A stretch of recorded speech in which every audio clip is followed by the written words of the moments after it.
On this beautiful Sunday night, we are coming to you live from our Nile Serena studios. This is Perspective with Josephine Karunji.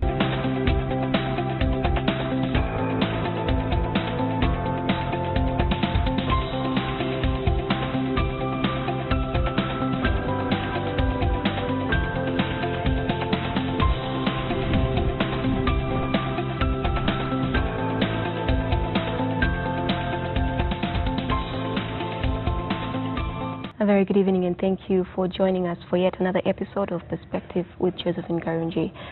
Now, tonight we'll be talking about child safety. Let's set the stage for our episode by showing you a clip that we recorded earlier this week. Mugisha Jacqueline Gospert is the managing director at Label Promotions. She's a mother of 3, wife and businesswoman. About 6 years ago, her 2-year-old son passed away tragically. She tells us about life before and how she is dealing with this heart-wrenching loss.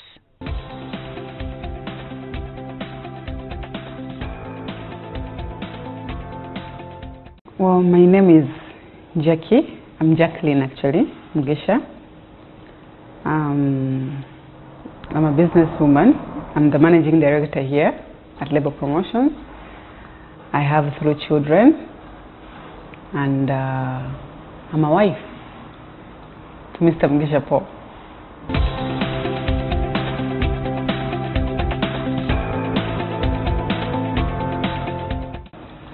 Before Ethan passed on, actually I used to be a free bird. Yeah? Free-spirited. I was very okay. I never knew that any danger existed. Yeah? I thought it was just about giving birth and raising them, and that is it. And maybe keep them under mosquito nets. Yeah, the only danger is mosquitoes, and only that. I didn't know any other danger existed.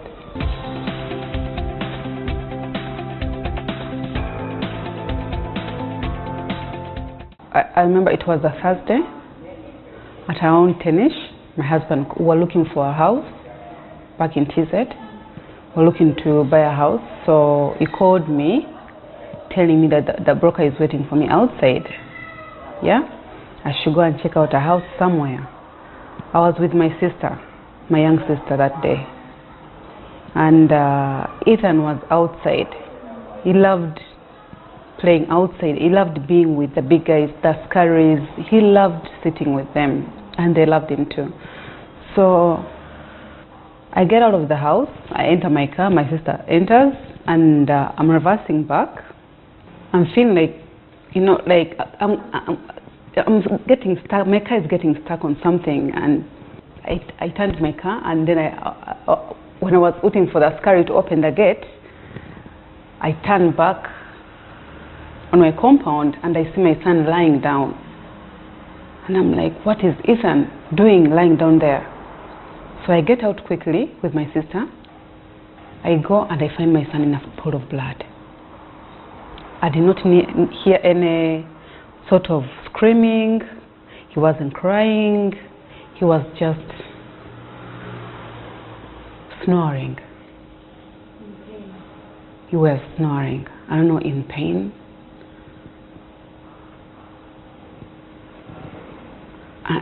I just carried my son, and I remember just running to hospital like a mad woman.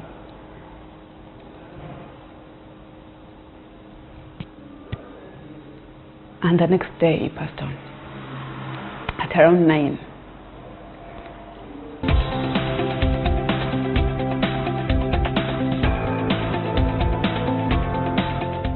I didn't want to believe that he was gone.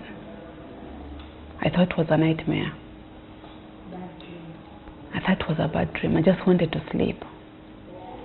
I just wanted to sleep and never wake up to the reality. I don't remember sitting in a sitting room with other people with other mourners. I would just fall asleep like someone who was taken sleeping pills, and I would really fall into a deep sleep.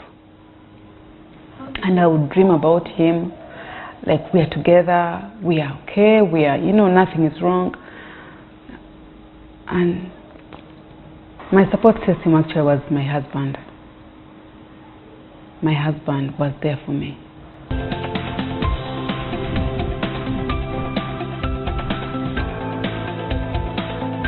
brought to you by Sparkle Saloon. Professional, affordable, and quality services. Jacqueline Mugisha Gosbert, the Managing Director of Label Promotions, has agreed to share her story with us and actually even come into the studio and talk to us, because her life right now is centered around child safety, looking at what she went through with her own son. Jacqueline, thank you very much. I cannot begin to imagine what kind of strength it takes to come all the way and talk about this. Thank you very much for coming to the show. You're welcome. Well, sitting next to Jacqueline is Helen Grace Namluana, who is Child Protection and Rights Specialist. Thank you very much for joining us, Helen. Thank you. Right. Well, Jackie, I can clearly see how difficult it is, even now, 6 years later, to talk about this. What pushes you? What allows you or tells you that, you know what, you need to talk about this, that you can actually come, because you've spoken about this on radio before? Yeah.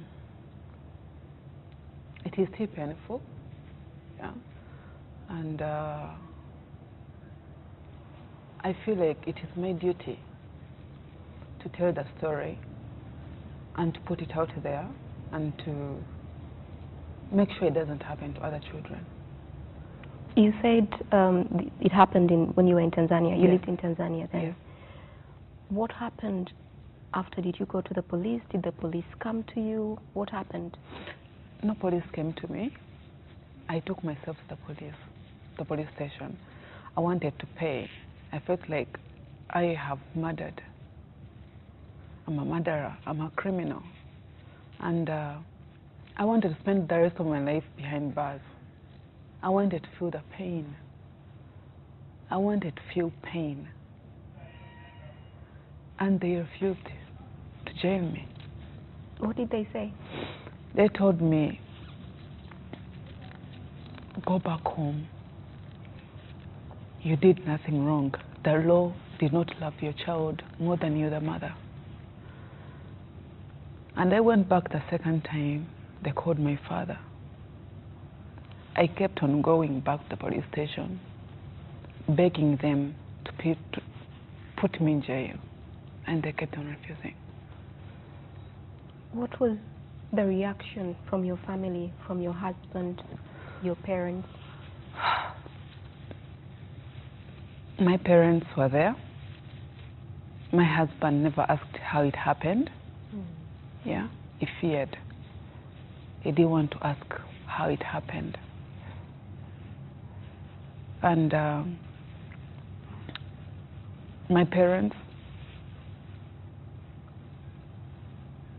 they just listened to the story, and that was it.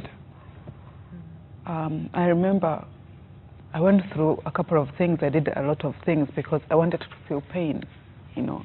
I wanted to feel pain, so I would sneak out of the house in the middle of the night. I would go on the main road hoping for some drunkard to come and smash me, and I go through the pain my son went through when I smashed him. I remember, because there is surrounded by water, yeah? So I remember I would go to the ocean and walk, hoping to reach the deep end. You'd walk into the water? Yeah, into the water, hoping to reach the deep end, and then the water swallows me. By then I remember my daughter, Chanel, you saw her. She was by then 1 year. I remember my daughter, and I'm like, no, I have to live for her. I have to be there for her. So that's how I survived. I would go to church. I had a lot of counselors come to my home, and the first question I'd ask would be like, have you ever lost a child? And they'll be like, no. And I'll be like, please, see the door. They Get couldn't out. possibly Because understand. you cannot tell me you understand what I'm going through, yet you have never been there. Yeah? I had a lot of pastors telling me a lot of stories about so-and-so is responsible, some witchcraft things, some, you know, a lot of stories. I even had another prophet, yeah, telling me about the person who's responsible. But then I'm a Catholic. And I was like, Jesus wouldn't let me, wouldn't tell me who my enemy is. Because I'm a mother, and if someone is responsible for my child's death, I'll go for them. Yeah? And my duty is to forgive and move on. So that one, I just left it at that. And being a Catholic, a Roman Catholic, I started now going to priests. And that is how they started counseling me. It was God's plan. Ethan was born to be an angel, God's angel. She was not meant, I mean, it was not meant to be mine. Yeah? How have you coped for the last 6 years to the point that now you can come and sit across from me on TV and talk about it? For the past 6 years, immediately I conceived my son, Ethan, who is now 4 years and a half. So the hormones of pregnancy and then giving birth, that kept me moving. And I gave birth to Ethan after like 8 months, Nathan. I gave birth again to another baby boy, yeah, Jaden. So the hormones, I can say.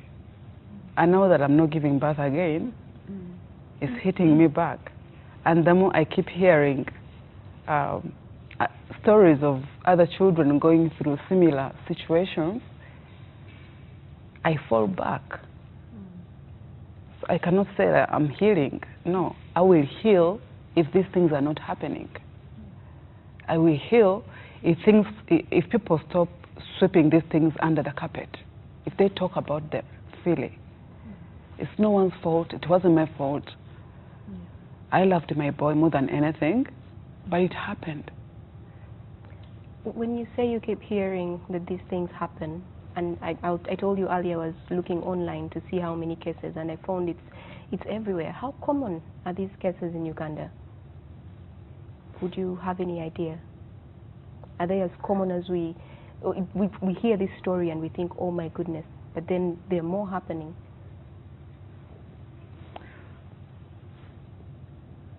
Maybe I should jump in at this point. The kind of situation we are dealing with is a bit difficult to tell, the sort of magnitude that it has. One, you have somebody within the family that has accidentally, and I'll put committed an offense in quotes, has run over their child, or for whatever situation they're in, it has happened, and the person responsible is, say, a mother or a father. That creates a certain level of doubt on, is she serious? Is she not serious? And so the would-be support network that is around them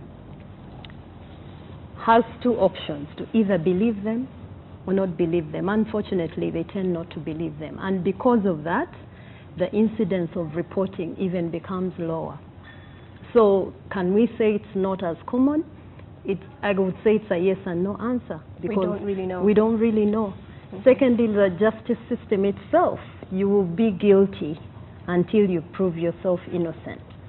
So I don't know what would have happened if Jackie were in Uganda at the time. It probably would be a completely different story. And because of these situations, around the person that is willing to even talk about a situation that could save many more children, people would rather just... They'd rather keep it under lock and key.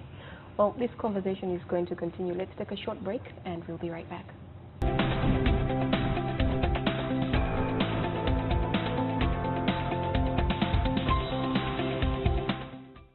Salons, we offer professional barber, hairdressing at Lugogo Mall, Garden City, Forest Mall, Oasis Mall, and Acacia Mall. Sparkle Saloon, professional, affordable, and quality services.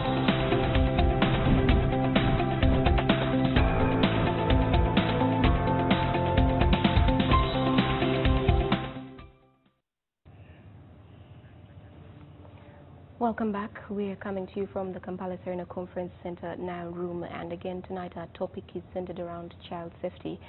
And Jacqueline Mugisha is sharing her story about how she lost her 2-year-old son about 6 years ago. Oh, Jackie, there's probably a mother out there or a father who's probably been in the same situation, and maybe it's recent, maybe it was a long time ago, but they're still thinking, what would you tell them? Actually, they should snap out of it, because many people end up going to Butabika. They end up not. I cannot say that I'm living. I'm actually surviving. I'm not living the life that I'm supposed to be living. I'm surviving. So I would tell them that they should be strong. They're not alone. And it's not their fault. It's never anyone's fault. Were you ever judged openly, as far as you knew? Yes. I was judged. People asked me on the burial, I remember when we were burying my son, someone asked me, were you drunk? Had you taken some sort of sleeping pills? You mean you didn't see him? You know? And you're like, if I had seen my son, would I really reverse onto him? So you get those questions, and then other people start sending you messages, and then there's that stigma of people feeling like you're cursed. Yeah? You have some sort of bad luck. Even their children should not come near you. Yeah? Because you can't handle them. Because you cannot handle your own. Yeah? And I lost many friends then. People never wanted to know. It was just me, my husband, my daughter was then 1 year, my parents, and my in-laws. My in-laws were there for me, 100%. Oh, that's rare and very commendable for them. Helen, how would you advise a parent? Because you're big on child safety. How do you advise a parent? And now that we know that a lot of parents don't spend a lot of time at home, so the child is with a childminder, how would you advise them to be more mindful of a child's safety? First and foremost, a parent needs to acknowledge the fact that they can't be with their child 24/7. And for as long as they acknowledge that, they need to also acknowledge that the person they leave in charge of their children cannot fulfill that responsibility 100%. And because they cannot, they have to create a situation where they nurture a relationship with these people to the farthest extent possible. Because these are people taking care of your child. They're not, ordinarily they wouldn't be as bothered as you would be as a mother or as a father. That's number one. Take care of them, love on them, don't be too critical, because these accidents could happen even when you're right there. Otherwise, you would never have children, getting burnt when the mother is just next door. So when things happen, don't be too quick to judge, to draw conclusions that she probably was up to something, ill to have gotten your child into that situation. Okay. Oh, Jacqueline, what would you want a parent to know about child safety? Because now I know that this is your area you're in this area, you campaign for child safety, you're using your tragedy to make others never have to go through the same. What would you want them to know? They should be extra careful. They should not take anything for granted. Nothing. A child should never enter your car. I mean, you should never leave your car unlocked, not locked. Having swings, you should make sure when they're swinging you're there or someone is there to supervise. Because most of these things actually happen at home. That the daycare you take your child to, make sure, does it have a swimming pool? Because we've heard of those incidents with children is it secure? Does it have a person 24/7? Or is just there? You don't want someone's child jumping in. And at home, as you said it, our caretakers, we should really, really, really treat them like human beings. Love them and love people close to them. That is the only way they can love your child. Absolutely. Yeah? Absolutely. And you should not let your children just wander around. I've seen parents sending their children at 7 o'clock, 8 o'clock in the night, 9, go buy buto at a shop, go buy salt, go buy ABCD, or go to the neighbors and get me this. Go to, you know, that should not happen. You should move with your child. I mean, I don't see any reason why you send your child, your 5-year-old, your 4-year-old, or your 6 or 10, to the shop at night. You're endangering them. Right. And make sure things at home are in place. You don't keep medicine near where they can reach. You don't, anything poisonous, keep it out of Their way. their way. Yeah. Yes, Ellen. I just wanted to add that the era we are in is an era that is completely different from the one our parents lived in. Back then, every child belonged to everybody. Right now, my child is mainly my child. Every man for himself. Yes, unfortunately. Secondly, we are in an era where there's a lot of substance abuse. You have a lot of people abusing drugs, you have a lot of people abusing alcohol and all these things. And these, under the influence of that kind of stuff, are prone to do anything. And the less powerful the victim, the better for these kinds of people. So the whole notion of trusting everybody with your child and thinking when you send them out at 8 o'clock, the next neighbor will be as keen and as interested, unfortunately those days are long gone. Then the second issue is about, she talked about the issue of institutions that deal with children, whether daycare institutions or preschools or whatever. These guys have to have some basic knowledge on child protection. How do I know that they have the basic knowledge that I need? They have to get my be child assessed. They have to be assessed and they should be certified. For instance, Ministry of Gender has principles that they look out for. We have a whole national integrated early childhood development policy that should be giving, that gives guidance on what should be and what should not be. Ministry of Education as the education institution has inspectors who have things that they look out for. So there are things out there that could be used, but whether or not these institutions follow these issues is a totally different matter. Understandable. But I've seen daycares with swimming pools. Do you think that is okay? Actually, for me, if I'm taking my child to school and then you start marketing to me, how you have a swimming pool. You have a swimming pool, you have swings, you have blah, blah, blah, blah, blah. For me, that is a no-go. A no-go area. But even the ones that do not have the swimming pools will tell you they take the children on field trips to go for swimming. For swimming, and, yeah. you know, things like that. That I'll make sure I'm there. I think every parent should make sure they're there when their children are swimming. Like yesterday we went swimming with my 2-year-old, okay, my kids and the father.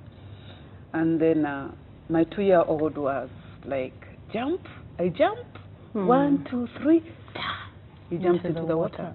Yeah? And for a second, the father was just standing like, you know, here, and then this is where he was jumping from. And accidentally, he fell into the water. I saw the father just like looking for him, like, you know, and I panicked. Like, what the heck? Can you swim? Yeah, I can swim. Okay. But I panicked until he composed himself and picked him up. But you know, these are the kids who say, can I jump? Jump, 1, 2, 3. Yeah. So for me, if you have a swimming pool and you're marketing to me like, your school is the best, he has swimming pool and my kids will learn how to swim and blah, blah, blah. For me, you have killed it. I'll not bring my child because I know it's a danger. And also, secondly, I'll look at the swings they have. Because I have swings at home and I see how my daughter and my son swing. They actually swing when you're holding you as a parent, you're holding your breath. You know, like they're soon going to fall because they want to go higher and higher and higher. Yeah. Also, Jackie, your experience has taught you to be more cautious than many parents. Actually, people think I am paranoid. People think I'm paranoid. In a way that even when I'm driving my car, and I find someone holding a child onto the road, I panic. I'll park my car and shout. I'll find myself. It's like every child is mine. Right. Yeah? And every child should be okay. Carry your baby. Stop swinging them onto the road. When they put the baby on the side of where the cars are passing. Yes, where the cars are passing. You never know. Anything can happen. You don't know who's driving that car. You don't know who's driving that car. Yeah. And your child is just there. Even at night, you see them. So what I do, I park my car, and please, you have no idea what you're playing with right now. Carry your child. How did this change you? Besides people thinking you're very paranoid right now, what other change have you seen in yourself? Pay more attention. Yeah. As I said on that trip, I used to be a free bird. Yeah. Life was easy. Do whatever you want. Live life to the fullest. Yeah? I've never been a party animal, but I'll go out. I had friends. I'll go out. I'll leave my kids. As long as I have 2 maids or 3, my kids are fine. But now, even if I have 10 of them, my kids are not fine. Right. Yeah. So I make sure I am there. Yeah. I've learned to be more responsible. I've learned not to be judgmental. Yeah. I've learned to see things in a different way. Even if you say, this is how it happened, I'll judge it differently. You know? I'll have another explanation of how it happened. Yeah. Because I know there's no one who can. And by the time when I came into the country, and then there was this story of Jackie running over the husband. I know she's still there, but I don't believe anyone can run over somebody intentionally. Because even when you're driving and you find a cat or even a hen crossing, you try to swerve. Yes. Swerve, yeah. You cannot. There's no way you can run over a human being intentionally. No way. So people should stop being judgmental. Well, let's take another short break, and this conversation continues shortly.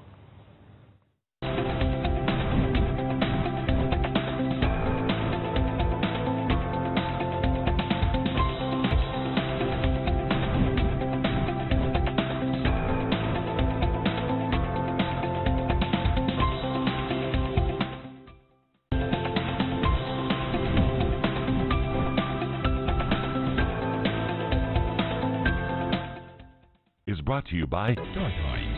Enjoy digital life. I am.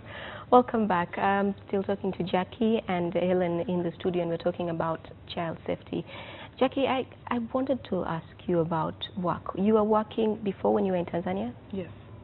So after this happened, did you go back to work? No, I did not. You didn't go back to work? I didn't.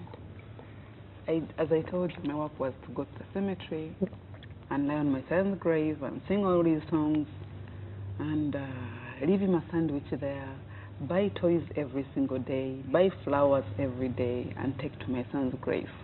That is the work that I had. Every single day? Every single day. This is for how long? It happened in July, yeah. And I came to Uganda around December, so for about 3 months. July to December? So, well, that's about six months. You would go to his grave every single day? Every day, take a sandwich, yeah, hoping that he will eat it, yeah. Buy his favorite toys, he loved cars, I will take a car there and leave it there. I will lie on his grave, I'll pray, I would cry, I'll talk, I'll sing, yeah? I'll count 1 to 10, the way you used to count. 1, 2, 3, 4, 5, until he finishes 10. You know, it used to take, and sing his favorite songs. He loved Zakayo Moza, Baby Jesus. He loved Johnny Johnny. I'll sing all those songs, and I would doze off because of the kasana, you know. There was no shade. I'll just sit there, and then in the evening when I'm leaving, I'll keep turning back. Like, baby, I promise, tomorrow I'm coming back. Okay, I'm coming back, don't worry. And I'll keep turning back, and I'll feel like Ethan is my child. I'm leaving my child there. He's seated, looking at me, like, asking, like, Mommy, where are you going? Why are you leaving me here alone? You know? And I'll be like, baby, I'm sorry, but tomorrow, I promise at this hour, I'll be here. And I'll do exactly that. I know your husband, from your story and from what we spoke about earlier, has been a very strong support, and I know he's actually around here somewhere with your daughter. So how was he coping at that time? It was tough. It was tough. He never cried in front of me. Yeah? But sometimes I would find him in the bedroom crying, and that would break my heart. So I know till today he's still acting to be strong, so that I don't break down. Yeah, and he sort of became a workaholic. Yeah, but he's a very strong person. He's dealing with it well. And the children? The kids, they keep asking, especially my daughter, Mommy, how did Ethan die? And then I'm like, please, I don't want to talk about it now. The next day they'll come with the same question, the same question, the same question. What happened to Ethan? And that is my 4-year-old who was not even there. What happened to Ethan? How did he die? You know, those questions, they keep popping up anywhere. Whether you're driving, whether you're taking them to school, you're taking them swimming, or they're home, or you're just in your bedroom, someone will just come, open the door, and then ask you, what happened to Ethan? Because you've told them about him, or they've seen pictures in the album? They have seen the pictures. Okay. And they know their brother is in heaven. Yeah? He's in heaven, so you just tell them, he's an angel. Is there a right time to tell them? I don't know whether I have the right time to tell them. I'm not really sure, but I feel like they're still too young, and I don't know about their reaction. They can start hating on me. You know, it happens. You don't know how our child will handle such a situation. Well, my fear then is, now that you're talking about it now, somebody who is a friend of theirs, or somehow word goes around, so they find out before you actually make the decision to tell them. How then do you cope? Helen, is there a time that is the right time to share this kind of information with the children, and how do you even do it? Two things. One, the messenger, the person delivering the message, has to be ready to go through it, because you're not dealing with a fellow adult who will hold on to some questions. Kids will go the full, not even 9. They'll go 100 yards. And we all know as parents that you answer one question, you set yourself up for 5 harder questions, and you must answer them all. So if the person giving the message is not prepared, I would say you hold on to it and work on you yourself being prepared before you pass it on. 2 is the fact that I would advise actually that someone else, a counselor preferably, deals with the child first, to sort of prepare both the child and, in this case, Jackie, so that they're able to gauge how is the child likely to react. And then that also prepares Jackie to know what to expect in the event that, you know, things go a certain way. But then also, the counselor shouldn't be the one to break the news to the child. It shouldn't be an external person, because we're talking about a mother and her child. That relationship should not be interfered with by anything. So the counselor can prepare the child, ask questions like, if you found out it was somebody you live with that, you know, caused this, what would you do? So you're able to gauge the emotions of the child and then be able to equip Jackie better to deliver that message. Well, Jackie, looking at what you went through, and you said your family was there for you, your husband's family was there for you. How would you advise the family of somebody who is going through something similar to meet your needs at that particular moment? I would prefer for them to provide that support system, to be supportive, not judgmental, not to ask some funny questions. For instance, when I came to, no one ever talked about it. Yeah, even when my mother-in-law and my father, my in-laws, all of them came to us for burial, they never asked me questions of how it happened. How did it happen? They never asked me those questions. I came to Uganda, they never asked me those questions. They actually preferred not to talk about it. Myself, I preferred not to talk about it. So we kept quiet. We moved on and moved on and moved on. We never talk about it. Do you find any healing in not talking? You know, they tell us to talk about it so that you let it out. You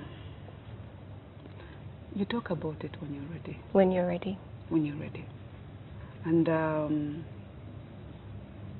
what I would love to tell other people is not to hide these things. Other people who have been in the similar situations, they should talk about them. It is okay to talk about things than keeping quiet. The more we keep quiet, the more these things keep happening to other children. And you'll never heal if you keep hearing some child died, maybe the gate fell on her or on him, or some child drowned in the swimming pool at school, or some child was smashed by a car, or so, you know, it takes you back. So you're not healing, you're torturing yourself. But people don't come out because of judgment. So many criticisms. People will ask, where were you? Why would you sleep and leave your child outside? Yeah? Why would you not lock your car? Why would you leave your vehicle open? Why would you, okay, your child came back from school probably, and they were not well, they were sleeping, and you couldn't even bother to take them to hospital. You did not check them, did not check their head. Sometimes it's not normal. It's not. We don't do that. You're not doing. It's not intentional. It's not intentional. Yeah. I know. Yes, my daughter maybe came back because I heard of a story where some child was swinging at school, and then fell and hit her head. Then she just sat. Yeah. The mother came to pick her. She just fell asleep in the car. She wasn't the same person. That night, they went to bed. The next morning, she did not want to wake up. She told the mother, I can't go to school today because I'm not feeling okay. When they went to hospital, they started asking the child, did you fall? That's the one that said, yeah, I fell at school when I was swinging, you know. Someone will ask, what were the teachers doing? The teacher cannot control a child from swimming. I mean, swinging. Yeah. No parent ever checks under the car before driving. You just told me you do these days. Only after hearing stories like yours. But trust me, it has happened to me, but I cannot lie to you that I check every day. Yeah, sometimes you're in a hurry, and you just enter a vehicle. I make sure maybe they're in front of me before I reverse. Yeah, everyone is in front of me, and I see where's Jaden, where's Chanel, where's Nathan. They're all there. That's when I reverse my car. And when I'm entering, I make sure there's no one around. Right. Yeah. Secondly, I would urge. I know there are institutions, there are ministries, that can handle these cases. The same way I've seen Obulamu being advertised so much on the billboards. Yeah, the same way we advertise Obulamu and TB and malaria is the same way we should also sensitize, create awareness for these domestic accidents for children. We should not just keep quiet and leave the parents to deal with their mess. Yeah, No one, we talk about baby Kyla. Okay, now who knows what has happened to baby Kyla? What is baby Kyla going through? What are the parents going through? Has that child healed? Are the parents okay? Do they need any financial support or emotional support? No one knows, because people tend to just leave it at that. Let them handle their mess. Well, thank you very much, Jackie, for taking the time to share your story with us, and thank you, Helen, for sharing your input on child safety. I think we pick all of us from it that it can happen to the very best of us. We all just have to be very careful on how we take care of our children, and also the child minders, as you said. Well, that was this episode of Perspective with Josephine Karunji. The conversation is online. You can get us on YouTube, on Facebook, and on Twitter. Thank you for watching. NTV Weekend Edition is coming up next. Monthly basic bouquet subscription of 18,000 shillings before it expires. Then enjoy 3 free days only on StarTimes. Enjoy digital life.